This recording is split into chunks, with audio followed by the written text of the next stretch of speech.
Channel को subscribe करना ना भूलें और हमारे ताज़ा वीडियो सबसे पहले देखने के लिए बेल आइकन को दबाएं।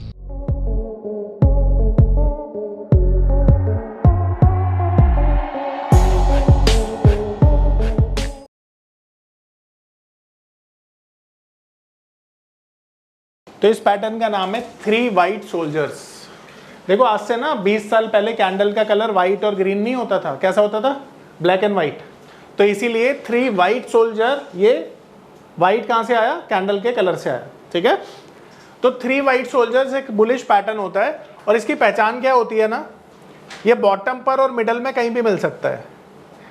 3 कैंडल्स होती हैं जिनका हायर हाइज लगता है और ये जो कैंडल की शेप होती है ना, वो एक दूसरे से बहुत ज़्यादा आइडेंटिकली सेम होती है, यानी एक जैसी दिखने में तीनों कैंडल दिखती हैं।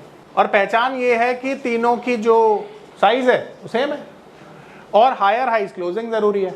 अब यहाँ पर इस पैटर्न में 3 कैंडल तो पैटर्न ही बनाएंगी, 4th पर आएगा कन्फर्मेशन। तो कन्फर्मेशन आएगा 4th कैंडल पे, जैसे ही यहाँ पे हाई ब्रेक होगा आप बाय कर लोगे, पर स्टॉप लॉस इतना बड़ा नहीं लगाना आपने, इसी कैंडल के लो का स्टॉप लॉस लगाना है, ठीक है। पैटर्न का नाम है 3 वाइट सोल्जर्स, एक बुलिश पैटर्न। आया समझ में सबको? अब इसका उल्टा पैटर्न जिसे हम कहते हैं 3 ब्लैक क्रोज, ठीक है। अब ये ब्लैक कहाँ से आया? ब्लैक एंड वाइट कैंडल से, ठीक है। 3 ब्लैक क्रोज। तो अब ये एक बेरिश पैटर्न है, तो 3 कैंडल्स आपको लोअर लोज बनाती हुई नजर आएंगी और आइडेंटिकली ऑलमोस्ट सेम होंगी। 4th कैंडल जैसे ही लो ब्रेक करेगा आपने सेल कर देना है और स्टॉप लॉस लेना है 3rd कैंडल के हाई के ऊपर का, ठीक है। टॉप पर बने तो अच्छा है, मिडल में भी बनती है कई बार, ये डाउन ट्रेंड में बनती है, अप ट्रेंड में दूसरी वाली बनती है, ठीक है। ये देखो, ठीक है, ये क्या हो गया? 3 ब्लैक क्रोज हो गया। 4th कैंडल ने लो ब्रेक किया, ये स्टॉप लॉस था हमारा एंड देखो मार्केट नीचे आ गई। तो ये एक अच्छा केस है, क्लासिकल केस है 3 ब्लैक क्रोज का, ठीक है। इसी तरह से हाँ बोलो।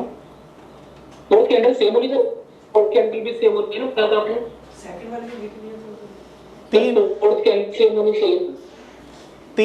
3 कैंडल मैंने बोला था सेम होगी, 4थी कैंडल तो कुछ भी हो सकती है, कंफर्मेशन। अरे फिर तो कोई पैटर्न ही नहीं मिलेगा। देख साइज एक जैसा है ना तीनों का। अच्छा आप क्या चल रहे सर, मैं वो क्वेश्चन मेरा ये था कि 3 कैंडल जब सेम होती है तो 4th चाहे कैसे भी हो, वो डाउन अगर होती है तो मतलब लो ब्रेक करेगी तो हम वहाँ पे सेल कर देंगे, राइट? करेक्ट करेक्ट, 3 सेम होनी चाहिए। करेक्ट। जैसे यहाँ पर देखो ये 3 कैंडल सेम है ऑलमोस्ट। अब यहाँ पे 4th कैंडल ने लो ब्रेक कर दिया, आपने इसका स्टॉप लॉस लिया, मार्केट नीचे आ गई, ठीक है, फिर ऊपर चली गई। बिल्कुल ऐसा होगा, हाँ बिल्कुल ऊपर जाएगी, पर ये समझाने के लिए था ना। क्या होता है ना, आपके स्टॉप लॉस भी जाते हैं इसमें, क्योंकि इतना आसान होगा तो क्या होगा, सब करोड़पति बन जाएंगे, है ना। और इतना आसान थोड़ी होता है। हाँ ये देखो, ये भी 3 वाइट सोल्जर्स बोल सकते हो उसको। ये देख रहे हो, ये 3 वाइट सोल्जर्स है। 4th कैंडल ने हाई ब्रेक किया, मार्केट ऊपर चली गई, हालांकि बहुत ज़्यादा बड़ा टारगेट नहीं मिला है, बट ये देखो यहाँ पे परफेक्ट टारगेट देखो, ये परफेक्ट क्लासिकल केस है, ठीक है। टारगेट भी बड़ा आया और कैंडल्स भी एक जैसी ऑलमोस्ट, ठीक है। तो 3 वाइट सोल्जर्स का क्लासिकल केस। अगेन देखो ये, अच्छा ये मॉर्निंग स्टार, ये देखो 3 वाइट सोल्जर्स भी बोल सकते हो उसको, और इसे एंगल्फिंग भी बोल सकते हो, डाउन वाला जो है। ये देखो क्लासिकल केस है 3 ब्लैक क्रोज का, ठीक है। और देखो मार्केट अच्छा खासा नीचे चली गई, तो 3 ब्लैक क्रोज, ठीक है। अब इस पैटर्न का नाम है अबंडेंट बेबी, यानी भटका हुआ बच्चा। मेले में खो जाते हैं ना बच्चे, उसको कहते हैं, ठीक है। तो इसमें ना जो हमने मॉर्निंग स्टार पढ़ा था ना, मॉर्निंग स्टार और इसमें ना फर्क छोटा सा है, और वो फर्क क्या है? देखो दोनों तरफ क्या नजर आ रहा है आपको? गैप नजर आ रहा है, ठीक है। इसका कलर क्या होगा?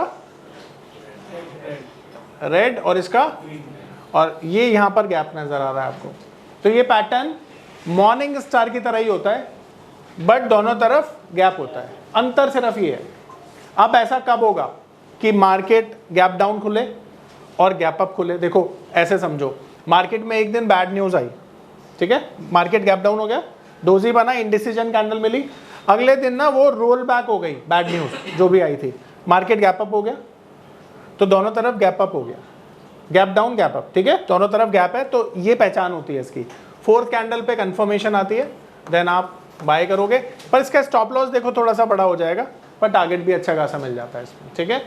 तो इसका रिवर्स कर लेना, ये बुलिश अबंडेंट बेबी है, वो बेरिश होगा, गैप सेम, मतलब गैप होना चाहिए, ठीक है, नॉर्मली दोनों तरफ गैप होता है, तो इसे कहते हैं अबंडेंट बेबी बुलिश, इसका उल्टा बेरिश, ठीक है।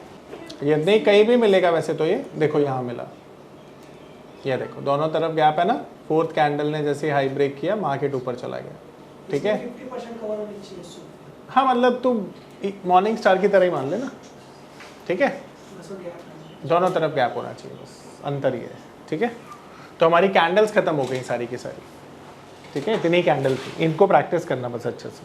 www.onlinenifm.com NIFM के ऑनलाइन एजुकेशन प्लेटफॉर्म पर बहुत से ऐसे कोर्स थे जिनसे मैं अपने स्टॉक मार्केट में इन्वेस्टमेंट और ट्रेडिंग के सपनों को पूरा कर सकता था, जैसे कि stock market trading beginners course, NIFM certified smart investor course, advance level smart investor course, technical analysis course, fundamental analysis course, options trading strategies, research analyst certificate course, diploma in financial market course और ना जाने ऐसे बहुत से course उपलब्ध हैं।